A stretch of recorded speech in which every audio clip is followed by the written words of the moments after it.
പോലീസുകാരെ ആക്രമിക്കാൻ നിൽക്കുന്നവരെന്ന് മനസ്സിലാക്കേണ്ടതെന്ന് പറയുന്നത് നിങ്ങൾക്ക് ഒരുപക്ഷേ അയാൾക്ക് ഒന്നോ രണ്ടോ അടി കൊടുക്കാനായിട്ട് നിങ്ങൾക്ക് സാധിച്ചിട്ടുണ്ടാവും. പക്ഷേ ഇനി വരാൻ പോകുന്നതെന്ന് പറയുന്നത് ഒരുപക്ഷേ നിങ്ങളുടെ ലൈഫ് തന്നെ കോഞ്ഞാട്ടായി പോകുന്ന പരിപാടിയായിരിക്കും ഇനി ഈ പോലീസുകാർ നിങ്ങൾക്കെതിരെ ചെയ്യാനായിട്ട് പോകുന്നത്.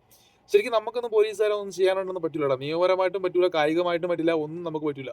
സാധാരണക്കാരായിട്ടുള്ള ആളുകൾക്ക് ഒരിക്കലും പോലീസുകാരെ ഒന്നും ചെയ്യാനായിട്ട് സാധിക്കുന്നില്ല എന്നുള്ള കാര്യം നമ്മൾ ഈ പോലീസുകാർക്കെതിരെ അല്ലെങ്കിൽ ഇതുപോലുള്ള ഉദ്യോഗസ്ഥന്മാർക്കെതിരെ എന്തെങ്കിലുമൊക്കെ ചെയ്യാൻ വേണ്ടി പുറപ്പെടുന്നതിന് മുന്നേ നമ്മളൊന്ന് ആലോചിക്കേണ്ടിയിരിക്കുന്നു.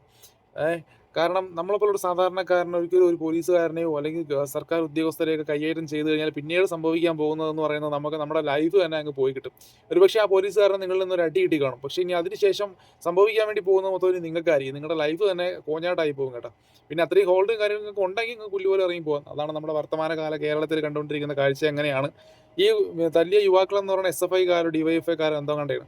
എന്തായിരുന്നാലും ഗവൺമെന്റ് പ്രൊട്ടക്ഷൻ ഒന്നും അധികം കിട്ടാനൊന്നും സാധ്യതയില്ല. കാരണം ഇത്രയും വീഡിയോ ഒക്കെ വലിയ വൈറലായതുകൊണ്ടും പോലീസ് സേനയൊക്കെ ഉള്ളതുകൂടെ ഉണർന്ന് പ്രവർത്തിക്കുന്നത് കൊണ്ടും ഇവർക്ക് വലിയ പ്രൊട്ടക്ഷൻ ഒന്നും കിട്ടാൻ വേണ്ടി പോകുന്നില്ല. ഇവർ ഇടതുപക്ഷക്കാരാണെങ്കിലും വലിയ പ്രൊട്ടക്ഷൻ ഒന്നും കിട്ടാൻ പോകുന്നതായിട്ട് എനിക്ക് തോന്നുന്നില്ല.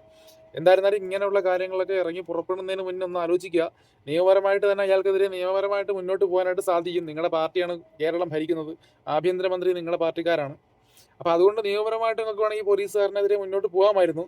പക്ഷെ കായികമായിട്ടൊക്കെ പോകുന്ന സമയത്ത് അതും ഇതുപോലുള്ള ഒരു പബ്ലിക് ആയിട്ടുള്ള ഒരു സ്ഥലത്ത് വെച്ചിട്ട് കായികമായിട്ടൊക്കെ ഒരു പോലീസുകാരനെ നേരിടുക എന്ന് പറയുന്നത് നിങ്ങൾ കാണിച്ച ഏറ്റവും വലിയ മണ്ടത്തരമായിട്ടാണ് എനിക്ക് തോന്നുന്നത്.